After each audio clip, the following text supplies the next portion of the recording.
तो हेलो दोस्तों, तो आज की इस वीडियो में हम क्या देखने वाले हैं, इंटीरियर ऑफ अर्थ देखने वाले हैं। ये हमारा क्या रहेगा, पार्ट 1 रहेगा। इंटीरियर ऑफ अर्थ मतलब हमारे जो अर्थ के नीचे भी जो भी जोग्राफिकली या जियोलॉजिकली जो भी मास मूवमेंट होती है, या जो भी हमारे अर्थ के अंदर जो भी प्रोसेसेस होते हैं, फिनोमिना होते हैं, जो भी अंदर जोग्राफी है जो अर्थ के अंदर वाली, हम क्या देखने वाले हैं। ठीक है, इंटीरियर ऑफ अर्थ में क्या आएंगे, नीचे क्या होता है, कौन कौन सी लेयर्स होती हैं अर्थ के, तो सब कुछ देखने वाले हैं। ठीक है, सबसे पहले देख लेते हैं sources of information about the interior. हमें ये इंफॉर्मेशन मिलती कहाँ से, जो अर्थ के इंटीरियर में जो भी चीज़ें हैं वो हमें पता कैसे चलती हैं। ठीक है, वो देखने वाले सोर्सेज के हैं। The earth's radius is 6370 kilometre, 6370 kilometre earth का कितना, ये क्या है, रेडियस है। As no one can reach the centre of earth, most of knowledge about the interior of earth is largely based on estimates and interferences. तो कोई भी ऐसा नहीं है कि ये अर्थ रेडियस बिल्कुल परफेक्ट है। 6370 किलोमीटर बिल्कुल परफेक्ट नहीं हो सकता, क्योंकि कोई भी ऐसे बीच तक अर्थ के सेंटर में नहीं जा सकता और वहां से नॉलेज लेकर नहीं आ सकता। जो हमारे, हम ये किस पे बात करते हैं, एस्टिमेट्स या हमारे नॉलेज पे बात करते हैं। ठीक है, there are two types of sources of information, direct sources और एक होता है इनडायरेक्ट सोर्सेज। दो सोर्सेज से हम इंफॉर्मेशन को पता करते हैं, डायरेक्ट सोर्सेज और इनडायरेक्ट सोर्सेज, जो कि हम इंटीरियर ऑफ अर्थ के बारे में पढ़ने वाले हैं। इनडायरेक्ट सोर्सेज में क्या करते हैं, हम एनालिसिस करते हैं मटेरियल का, उनके बारे में स्टडी करते हैं और उनके बारे में पता करते हैं कि क्या इंफॉर्मेशन हो सकती है। ठीक है, तो अभी देख लेते हैं एविडेंस ऑफ अर्थ इंटीरियर। एक और मैंने आपको बताया था डायरेक्ट सोर्सेज और एक था इनडायरेक्ट सोर्सेज। डायरेक्ट सोर्सेज में जैसे डीप ओशन ड्रिलिंग प्रोजेक्ट, मान लो हमने अर्थ ले लिया, वहां पे क्या कर लिया, हमने ड्रिलिंग स्टार्ट कर दी। ड्रिलिंग करते गए और हमें पता चल गया अर्थ का रेडियस, सेंटर तक पहुंच गए तो हमें पता चल गया अर्थ का रेडियस 6370 किलोमीटर है। ये आ गया, हमने डायरेक्ट ड्रिलिंग की। या integrated ocean project, drilling ocean के द्वारा ड्रिलिंग की। या वोल्केनिक इरप्शन जब होता है तो उसके अंदर क्या निकलता है, लावा निकलता है। तो लावा किस, कहां से निकल रहा है, लावा क्या होता है, बिल्कुल सेंटर पार्ट से निकलता है लावा। ठीक है, तो हमें एस्टिमेट डायरेक्ट करके क्या करते हैं, सोर्सेज से पता चलता है कि वो वोल्केनिक इरप्शन से कितना अर्थ का एविडेंस क्या है, उसके अंदर कितनी लेयर्स है, हम कह रहा कितना रेडियस है। अगर हम दूसरे इनडायरेक्ट सोर्सेज की बात करें तो पहला आया था टेम्परेचर। तो टेम्परेचर क्या, जैसे सबसे जो नीचे वाली लेयर है अर्थ की, उसका टेम्परेचर क्या होता है, ज्यादा होता है। उससे ऊपर वाली का टेम्परेचर क्या होता है, थोड़ा सा कम होता है, और सबसे ऊपर वाले लेयर का टेम्परेचर कम होता है। ठीक है, तो प्रेशर कितना है, जितना नीचे जाएंगे उतना क्या रहेगा, प्रेशर बढ़ते जाएगा, क्योंकि pressure is directly proportional to temperature. ठीक है, जैसे जितना जितना प्रेशर बढ़ते जाएगा उतना उतना टेम्परेचर बढ़ता जाएगा। अभी हमने पढ़ा टेम्परेचर के बारे में, जितना टेम्परेचर बढ़ेगा उतना ही ज्यादा प्रेशर भी बढ़ेगा। ठीक है, डेंसिटी देखेंगे, किस तरीके की डेंसिटी है, स्टडी ऑफ मीटियोर्स, जो मीटियोर्स गिरते हैं उनके बारे में स्टडी करेंगे। ग्रेविटी, एनॉमली, मैग्नेटिक सर्वे, सेस्मिक एक्टिविटी। तो सेस्मिक एक्टिविटी क्या होती है, जो मोशन ऑफ अर्थ होता है, किस तरीके से जो अर्थ के अंदर जो प्लेट्स मूव कर रही हैं उसको हम बोलेंगे सेस्मिक एक्टिविटी। मैग्नेटिक एक्टिविटी क्या होती है, हमें पता है कि जो अर्थ हमारा क्या बिहेव करता है, कि एज ए मैग्नेट बिहेव करता है। तो किस तरीके की मैग्नेटिक एक्टिविटी होती है वहां पे, वहां से हमें पता चलता है एविडेंस इनडायरेक्ट सोर्सेज। ठीक है, तो एविडेंस ऑफ अर्थ इंटीरियर में क्या आते हैं, एक आता है डायरेक्ट सोर्सेज और एक आता है इनडायरेक्ट सोर्सेज।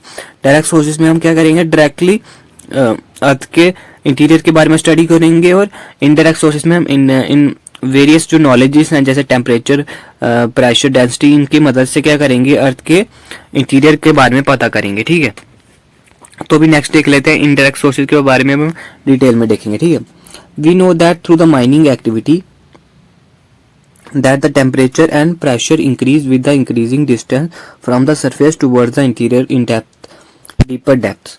हमें पता है कि माइनिंग क्या होगी, माइनिंग क्या होगी, खुदाई करना। ठीक है, जैसे हम नीचे नीचे जाते जाएंगे, जो टेम्परेचर और प्रेशर है वो क्या करते जाएगा, इंक्रीज करते जाएगा with increasing distance from the surface. तो जैसे हम नीचे जाएंगे वहां से हमारा क्या होगा, टेम्परेचर इंक्रीज होगा, डिस्टेंस भी इंक्रीज होगा फ्रॉम द इंटीरियर डेप्थ से। ठीक है, moreover it is also known as that density of the material also increases with depth. और जैसे हम नीचे जाते जाएंगे और हमारा डेंसिटी है वो भी क्या होगी, इंक्रीज होती जाएगी।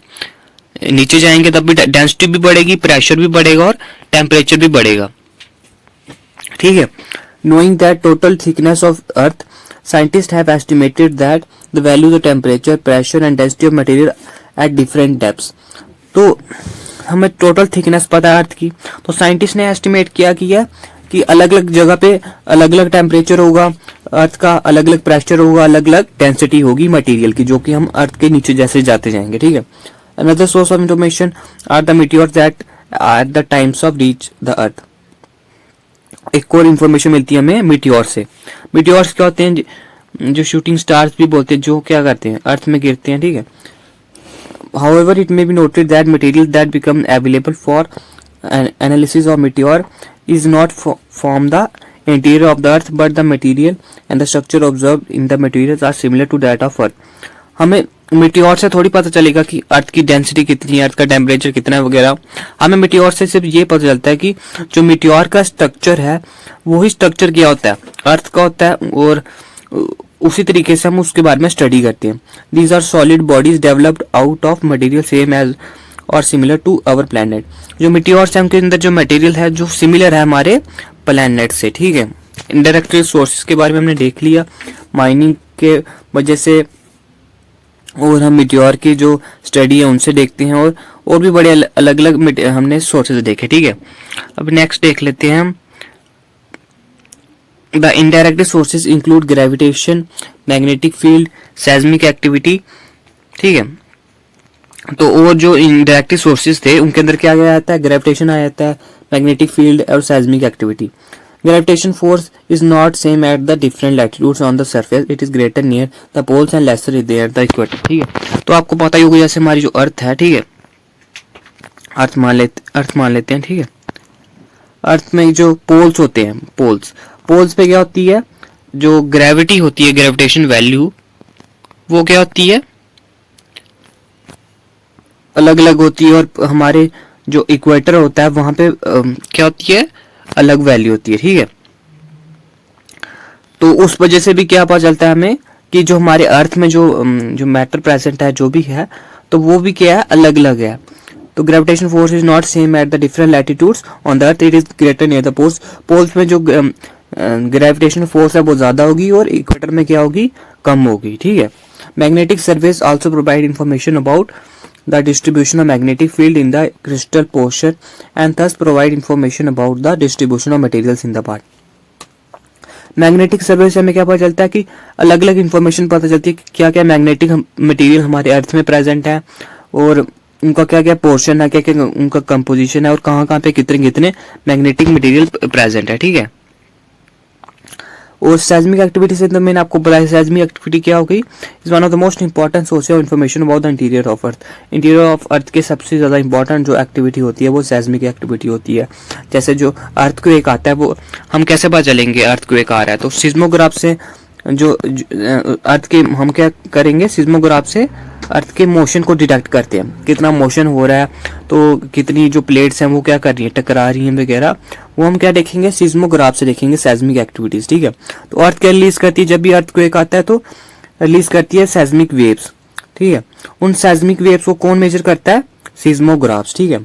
तो वेव्स रिलीज होती हैं अर्थक्वेक के टाइम पे, और जो मैग्नीट्यूड होता है अर्थ का वो हम मेजर करते हैं उस रिश्टर स्केल से, ठीक है। तो इस वीडियो में इतना ही हमने देखा। इस वीडियो में इनडायरेक्ट सोर्सेज के बारे में हम डिटेल में देखा हमने, और एविडेंस ऑफ अर्थ इंटीरियर का बारे में हमें पता क्या चलता है, दो सोर्सेज थे, एक था इनडायरेक्ट सोर्सेज और एक था डायरेक्ट सोर्सेज, ठीक है। तो नेक्स्ट वीडियो में हम क्या देखेंगे, अर्थक्वेक के बारे में देखने वाले हैं सब कुछ, ठीक है। तो इस वीडियो में इतना ही। Thank you for watching the video.